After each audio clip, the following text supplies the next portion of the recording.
હિન્દુ ધર્મમાં ગુરુનું સ્થાન ભગવાન સમાન છે. અષાઢ પૂર્ણિમાના દિવસને ભગવાનના રૂપમાં ગુરુના સન્માન, પૂજા અને મહત્વ માટે ગુરુ પૂર્ણિમા તરીકે ઉજવવામાં આવે છે.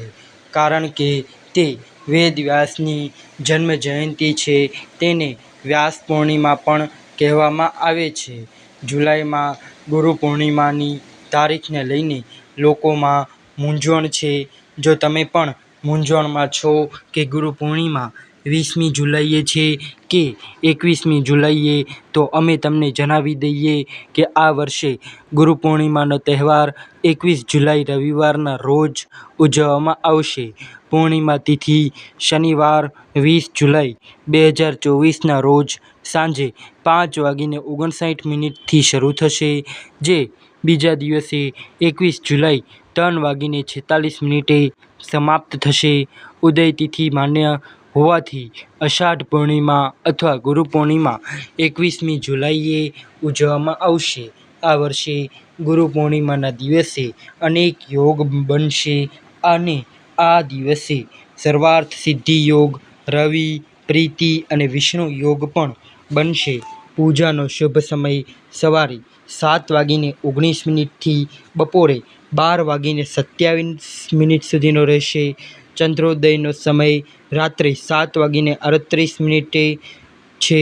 ગુરુ પૂર્ણિમાના દિવસે સવારે વહેલા ઉઠીને સ્નાન કરવું જોઈએ અને વેદના સર્જક ભગવાન વિષ્ણુ અને વેદ વ્યાસની પૂજા કરવી જોઈએ. આ દિવસે ગુરુઓના ચરણ સ્પર્શ કરો અને તેમના આશીર્વાદ લો અને તમારી ક્ષમતા મુજબ દાન કરો. પોતાના શિષ્યને અજ્ઞાનના અંધકારમાંથી બહાર કાઢીને જ્ઞાનના પ્રકાશ તરફ લઈ જાય છે. જીવનને સાચી દિશા આપવામાં ગુરુનું વિશેષ યોગદાન છે. ગુરુ શિષ્યને અજ્ઞાનના અંધકારમાંથી બહાર કાઢીને જ્ઞાન તરફ લઈ જાય છે. જીવનને સાચી દિશા આપવામાં ગુરુનું વિશેષ યોગદાન છે. ગુરુ પૂર્ણિમાના દિવસે ગુરુ બ્રહ્મ, ગુરુ વિષ્ણુ, ગુરુદેવો મહેશ્વર, ગુરુ સાક્ષાત પરબ્રહ્મ, તસ્મૈ શ્રી ગુરુવે નમઃ મંત્રનો જાપ કરો. ગુરુ એક એવો શબ્દ છે જે જ્ઞાન, પ્રેરણા અને માર્ગદર્શનનું પ્રતિબિંબ છે.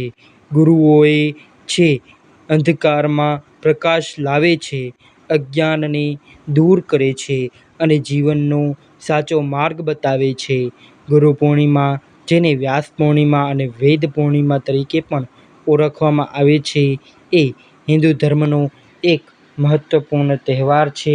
હિન્દુ કેલેન્ડર મુજબ આ તહેવાર દર વર્ષે અષાઢ મહિનાની પૂર્ણિમાના દિવસે ઉજવવામાં આવે છે. આ વર્ષે ગુરુ પૂર્ણિમા 21 જુલાઈ 2024ના રોજ ઉજવવામાં આવશે. ગુરુ પૂર્ણિમાનું મહત્વ ગુરુ અને શિષ્યના પવિત્ર સંબંધનું પ્રતીક છે. આ દિવસે શિષ્યો તેમના ગુરુ પ્રત્યે કૃતજ્ઞતા વ્યક્ત કરે છે અને તેમના જ્ઞાન અને માર્ગદર્શન માટે તેમનો આદર કરે છે. ગુરુ પૂર્ણિમા એ ભારતમાં પોતાના આધ્યાત્મિક ગુરુ તેમજ શૈક્ષિક ગુરુઓને આદર આપવા માટે ઉજવવામાં આવતો તહેવાર છે. ચાલો આ લેખમાં જાણીએ કે આ વર્ષે ગુરુ પૂર્ણિમાની તારીખ કઈ છે. આ ગુરુ પૂર્ણિમાના ઇતિહાસ અને મહત્વ વિશે પણ જાણીએ. આ વર્ષે અષાઢ મહિનાની પૂર્ણિમા 21 જુલાઈ 2024ના રોજ છે. તેથી આ વર્ષે ગુરુ પૂર્ણિમા 21 જુલાઈએ ઉજવવામાં આવશે. અષાઢ મહિનાની પૂર્ણિમાની તિથિ 20 જુલાઈના રોજ 5:59 થી શરૂ થશે અને 21 જુલાઈએ બપોરે 3:46 સમાપ્ત થશે. પૂર્ણિમાની તિથિનો સમય અને શુભ સમય માન્યતાઓ અનુસાર ભગવાન વેદ વ્યાસનો જન્મ ગુરુ પૂર્ણિમાના દિવસે થયો હતો. વેદ વ્યાસે મહાભારત, વેદ અને પુરાણ સહિત ઘણા મહત્વપૂર્ણ ધાર્મિક ગ્રંથોની રચના કરી હતી. વધુમાં, ગુરુ પૂર્ણિમાને ભગવાન કૃષ્ણ દ્વારા તેમના ગુરુ ઋષિ શાંડિલ્યને જ્ઞાન આપવા માટે પસંદ કરવામાં આવી હતી. ભગવાન બુદ્ધે પણ તેમના પ્રથમ 5 શિષ્યોને આ દિવસે ઉપદેશ આપ્યો હતો. તો હવે જાણીએ કે ગુરુ પૂર્ણિમા કેવી રીતે ઉજવવામાં આવે છે. આ દિવસે લોકો તેમની કૃતજ્ઞતા વ્યક્ત કરવા માટે તેમના ગુરુઓના ચરણ સ્પર્શ કરે છે, તેમને મીઠાઈઓ અને ફૂલ અર્પણ કરે છે અને તેમના આશીર્વાદ લે છે. ગુરુ મંદિરમાં વિશેષ પૂજા કરવામાં આવે છે. ઘણી જગ્યાએ ગુરુ શિષ્ય પરંપરાને દર્શાવતા નાટકો અને સાંસ્કૃતિક કાર્યક્રમોનું આયોજન કરવામાં આવે છે. લોકો આ દિવસે દાન પણ કરે છે. ગુરુ પૂર્ણિમાના દિવસે આ કામ જરૂર કરવું જોઈએ. દરેક વ્યક્તિના જીવનમાં કોઈને કોઈ ગુરુ હોય જ છે. ખાસ વાત એ છે કે જે કોઈને ગુરુ નથી માનતા તે પણ પોતાના જીવનમાં કોઈનાથી શીખે છે. આપણે બધા આપણા જીવનમાં આપણા આદર્શ તરીકે કોઈને કોઈ વ્યક્તિ હોય છે. તેઓ પણ આપણા શિક્ષકો જેવા જ હોય છે. ગુરુ પૂર્ણિમાના દિવસે દરેક વ્યક્તિએ પોતાના ગુરુનું સન્માન કરવું જોઈએ અને ગુરુનું સન્માન કરવાથી ગુરુ અને શિષ્ય વચ્ચેનો સંબંધ તો સુધરે જ છે, પરંતુ બંને એકબીજા પ્રત્યેનો આદર પણ વધે છે. આગળ વાત કરીએ તો ગુરુ પૂર્ણિમાની આ કથાનું વિશેષ મહત્ત્વ છે. જીવનમાં ગુરુનું ખૂબ જ મહત્ત્વપૂર્ણ સ્થાન છે.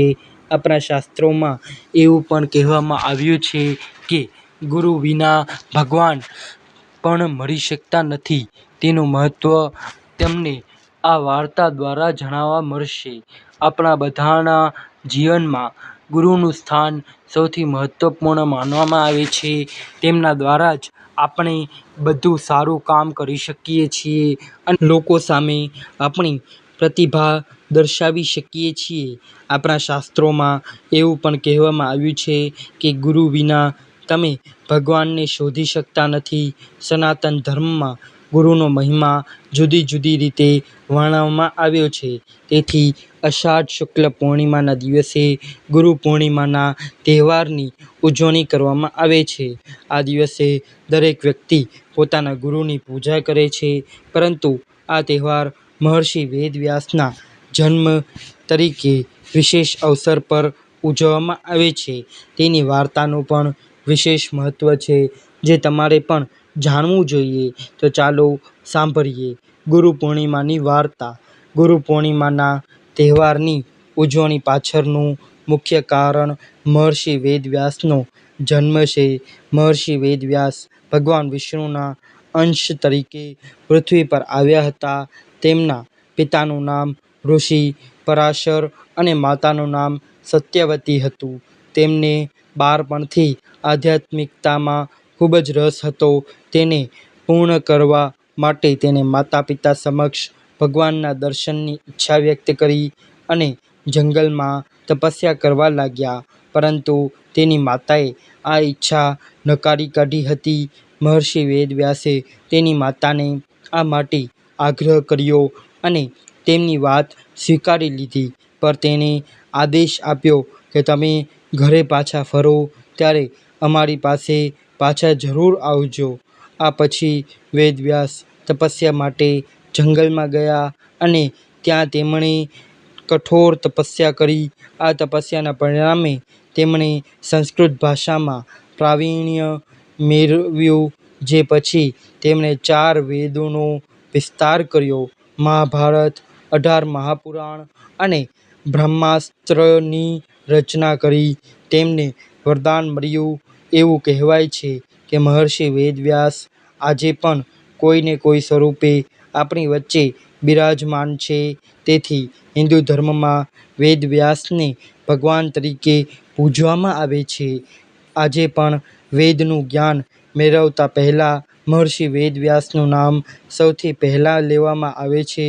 ગુરુ પૂર્ણિમાના ખાસ અવસર પર તમારે મહર્ષિ વેદવ્યાસની પણ પૂજા કરવી જોઈએ અને તેમની કેટલીક મહત્ત્વપૂર્ણ વાતો જાણી લેવી જોઈએ, જેની અસર તમારું ભવિષ્ય સુધરી શકે છે.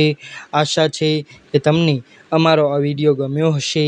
જો તમને વિડીયો પસંદ આવ્યો હોય તો પ્લીઝ લાઇક, શેર અને ચેનલને સબસ્ક્રાઈબ કરજો. નવા હોય તો ચેનલને સબસ્ક્રાઈબ જરૂરથી કરજો.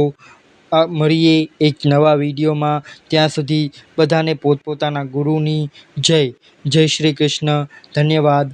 હર હર મહાદેવ.